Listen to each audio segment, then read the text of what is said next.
Қайырлы күн достар. Біз бүгін сіздермен 7-ші сынып биологиялық химиялық қосылыстар бөлімі бойынша жиынтық бағалау тапсырмаларын талдаймыз. Оқу мақсаттары: кейбір минералдар мен пайдалы табиғи қосылыстардың кендерге жататынын білу, металлды алу үшін кенді өңдеу үдерісін сипаттау, Қазақстанда қандай минералды және табиғи ресурстармен бай екендігін және олардың кен орындарын білу, табиғи ресурстарды өндірудің қоршаған ортаға әсерін зерделеу. Бірінші тапсырма: кен ұғымына анықтама беріңіз.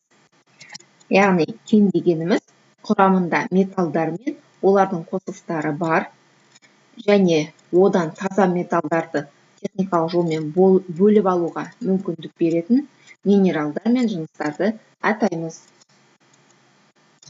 Екінші тапсырма: минералдар және олардан алынатын металдарды сәйкестендіріңіз дейді.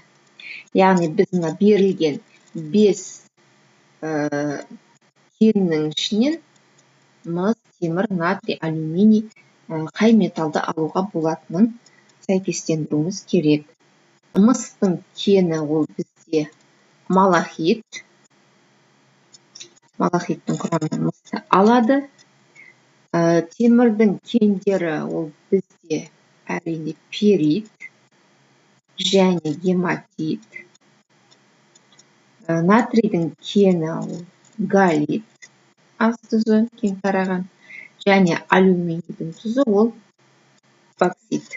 Яғни бізде сонда А-да 2, Б-да 3 және 5, С-да 4, Д-да 1 деген жауап болады. Үшінші тапсырма: Қазақстанда көп көлемде өндіретін табиғи ресурсқа мысал келтіріп, оны өндіретін кен орындарын атаңыз. Енді біздің еліміз мыс, темір, мұнай, көмір сияқты кендерді өндіруден алда екенін білесіздер. Олардың кен орындарына тоқталатын болсақ, темір кен орындары солтүстік Қазақстанда шоғырланған. Олардың ең маңыздыларына Соколов, Сарыбай және Лисаковск кен орны жатады. Мұнай кен орындары Атырау, Маңғыстау, Батыс Қазақстан облыстарында шоғырланған. Алюминий кен орындары Қостанай облысында Наурызым, Құсмұрын ең танымалдары, және мыс кен орындары Жезқазған, Қоңырат, Саяқ кен орындарын жатқызуға болады. Осылардың ішінен кез келген екеуін жазсаңыз болады. Келесі тапсырма: металлды өндіру барысында оның қоршаған ортаға тигізетін әсерін сипаттаңыз. Енді металдарды өндіру кезінде қоршаған ортаға көптеген зиян тиюі мүмкін. Олардың мысал ретінде металлды өндіру үшін шикізат ретінде кенді пайдаланады. Осы кенді өртейді алдымен. Соны жағы өртеу кезінде атмосфераға түрлі газдар бөлінеді. Иіс газы, көміртек эквивалентті оксиді, күкірт газы, сынап, мышьяк, қорғасын сияқты ластаушылар ауаға тасталады. Бұл қалдықтар егер де адам тыныс алатын болса, тыныс алу жолдары арқылы адамның ағзасына түсіп оны улайды. Егер де жауын-шашын осы аймақта жауатын болса, осындай атмосферада, ол қышқыл жаңбыр арқылы топыраққа түседі, яғни өсімдіктерге зиян келтіреді, топырақты бүлдіреді және ағып суларға қосылатын болса, өзен көлдерге де жерасты жүйесті суларына барлығына зиян келтіреді.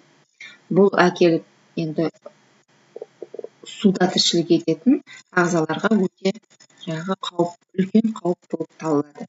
Металлургияда қолданылған суларды сарқынды сулар деп атайды. Оларды қалдық ретінде тастаған кезде ол суларды алдымен тазарту керек.